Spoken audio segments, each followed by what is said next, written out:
বন্ধুরা, আমরা এখন বাড়ি থেকে বেরিয়ে পড়লাম নার্সিংহোমে সেলাই কাটার জন্য।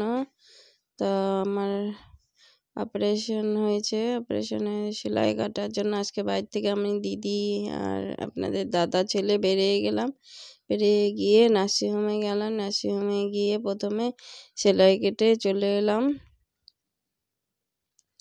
এসে তারপর মোড়ের মাথায় একটা চায়ের দোকান আছে, সেই চায়ের দোকানে একটু টোটোর জন্য অপেক্ষা করছিলাম। ততক্ষণে ভাবলাম যে চা খেয়ে নিই।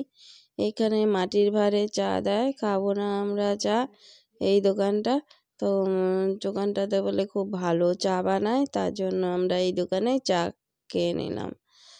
তো চাটা ভালোই চা বানায়, এখানে নানান ধরনের মশলাপাতি দিয়ে চা বানায়, মশলা চা, গ্রিন টি, অনেক রকম চা। তো ওরা দুধ চা খেলো আর আমি লাল চা খেলাম। বাইরে একটু বসলাম, বসে আমি লাল চা খেলাম। লাল চা খেয়ে এখন দাঁড়িয়ে আছি। তো আর ওদের সবার চা খাওয়া হয়ে গেছে। আমি এখন আস্তে আস্তে একটু চাটা ডুবে ডুবে খাচ্ছি। বিস্কুটগুলো বড় বড়,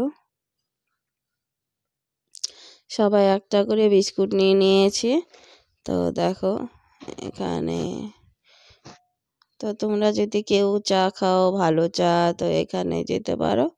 নানান রকমের ভালো চাও এখানে হয়। তারপরে চাটা খেয়ে আমরা চলে এলাম। দেখো আবার 4 জনে টোটোতে উঠে চলে এলাম।